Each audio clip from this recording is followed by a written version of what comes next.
Have you seen The Idea of You with Anne Hathaway and Nicholas Galitzine on Amazon Video yet? Well, I have one of the stars, Brent Bailey, on this week's Diaries. Plus, more trouble for Britney Spears and Prince Harry's royal olive branch.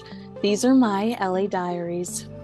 Royal tensions, Britney Spears' Hollywood concerns, and an exclusive interview about. We've got all the latest buzz, so grab your popcorn because today's show is packed with drama, insider scoops, and must-know details. Let's dive in.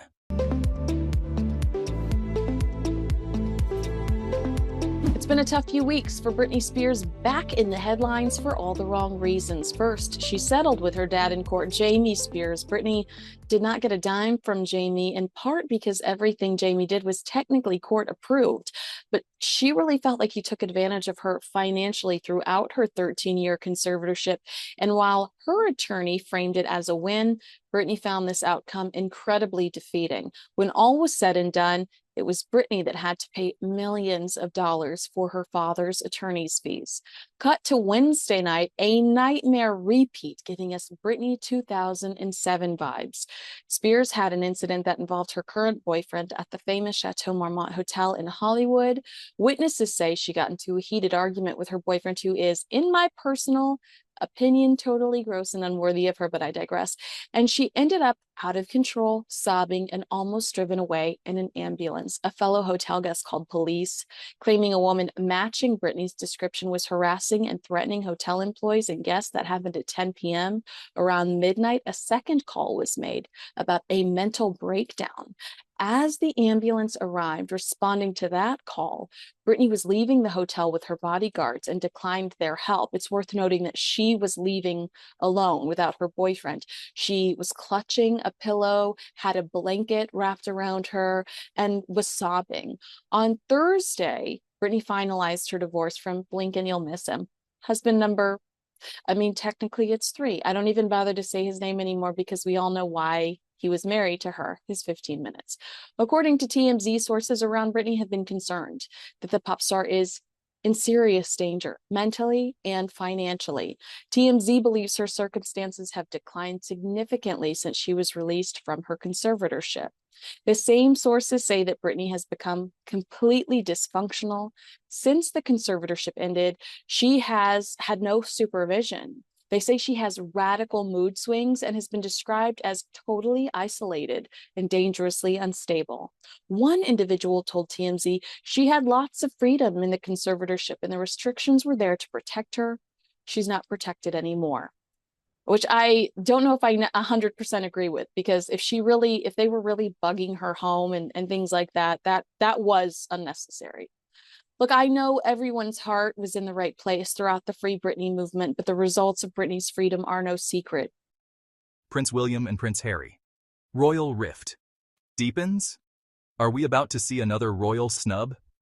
Reports suggest Prince William has no plans to meet up with Prince Harry during his upcoming UK visit. This isn't just a small oversight. It could be a major sign of the ongoing rift between the brothers. Expert clip. There is serious concern in Hollywood, all over the world, about Britney. Jamie Spears was not the best person to manage Britney's life, but perhaps someone else should step in, not to bully her or squash her sweet spirit, but to help her navigate the world under her unique circumstances. Britney vacations regularly on a private jet, stays in presidential suites, spending between $300,000 and $1 million a trip. And according to acquaintances, they believe she's in danger of going broke. They say she goes to Hawaii at least once a month. Britney refuses to work. She associates work with alleged abuse by her father, which is terrible because she is an incredibly talented performer.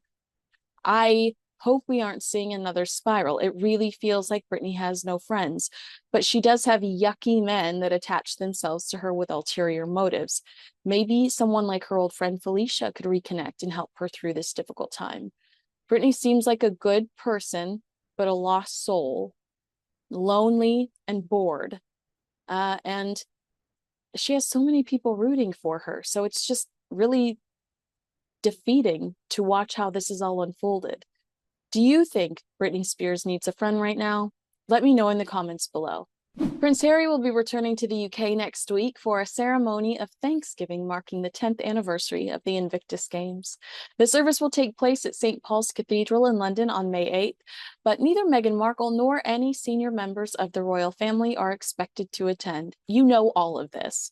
But now, Page Six is reporting that Prince Harry has offered an olive branch to King Charles and Prince William in the form of an invitation to the Invictus celebration at St. Paul's Cathedral next week. And I hate to break it to Page Six, but that's the most self-serving olive branch I've ever heard in my life. That's not an olive branch, guys. That's a PR stunt. Page Six says a well-placed London socialite who knows the brothers confirmed that Harry had invited William as well as other members of the royal family to the event to honor the veterans charity he founded. Unfortunately for Harry, he's quote unquote not getting much response. New phone, who dis? Can you blame them? I do think we could see Princess Beatrice or Princess Eugenie at the event. Do you think we could be surprised by the presence of a member of the royal family? I would pay good money for a Queen Camilla sighting.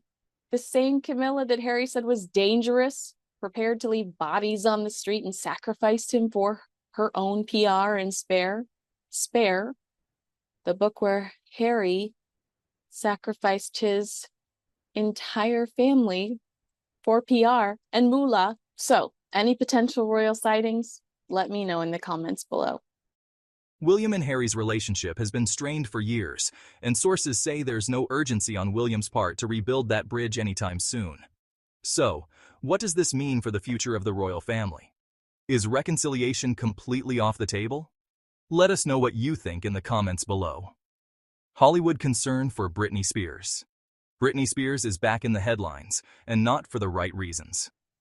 Available to stream now, The Idea of You is a romantic comedy based. First of all, I don't even know why I'm saying this because you know what The Idea of You is. Everyone is talking about The Idea of You. I can't wait to see how much this movie blows up, but it's available to stream now. The Idea of You is a romantic comedy based on the novel of the same name by Robin Lee. It stars Anne Hathaway and Nicholas Galitzine and follows the steamy romance between a single mom in her 40s and a 20-something-year-old lead singer of a boy band. Can I just tell you that I have never in my life lived harder vicariously through a character more than Anne Hathaway's in this movie. I really loved the film. I liked the book. I loved the movie. And the best part, my friend Brent Bailey is in it. So I had to talk to him all about the process and what it was like working with Anne Hathaway. Take a look.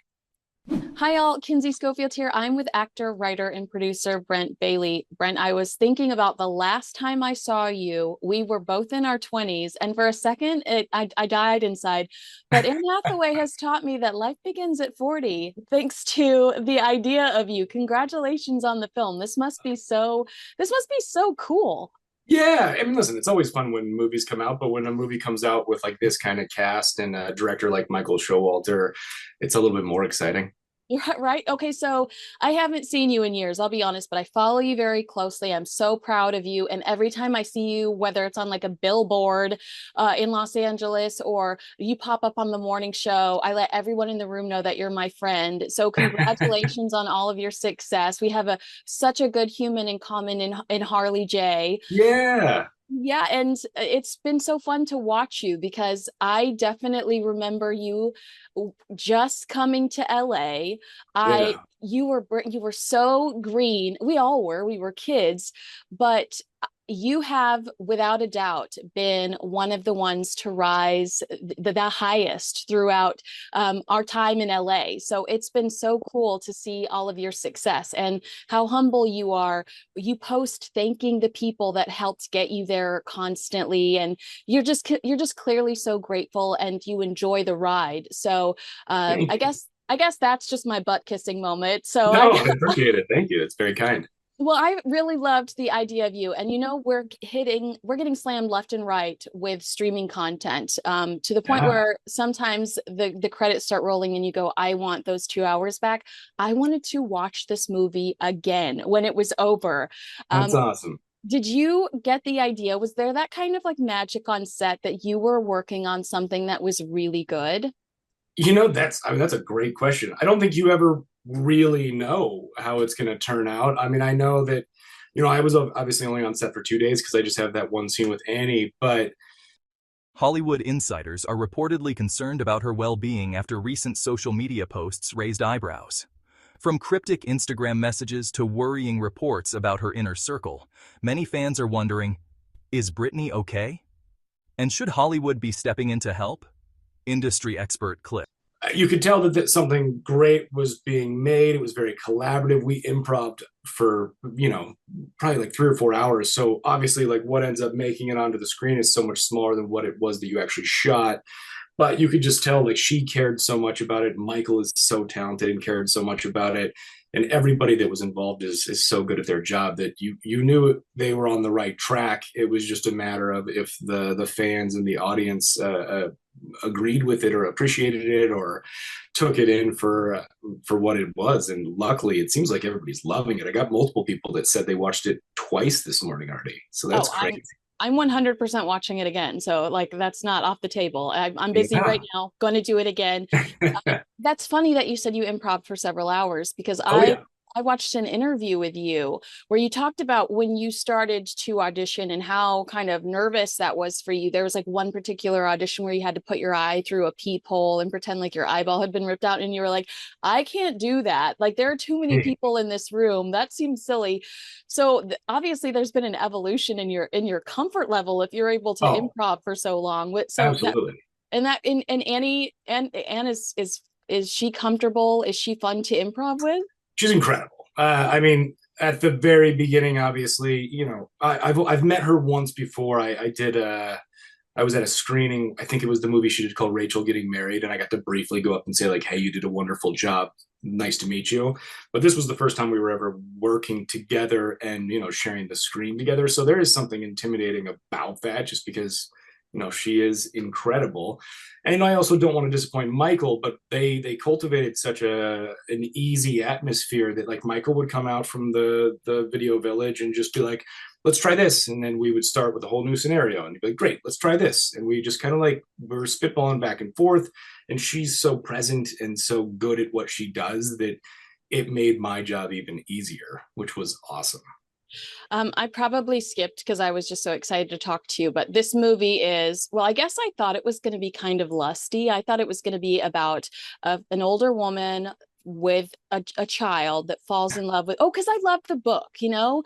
And first of all, this is one of those rare instances where the movie is better than the book. Yeah. But I thought that it would be kind of lusty and really just this love story, but it's actually much deeper than that. It's about, recovering from real hurt and betrayal and evolving and growing up and putting others before yourself. She makes a really tough decision and you feel so deeply for her. When you found out about the film, were you under the impression that it was going to be more like the book, or did you immediately have the script and get a sense of what it was going to be like? Britney has been through so much, and public speculation can make things worse. The key is ensuring she has the right support system around her.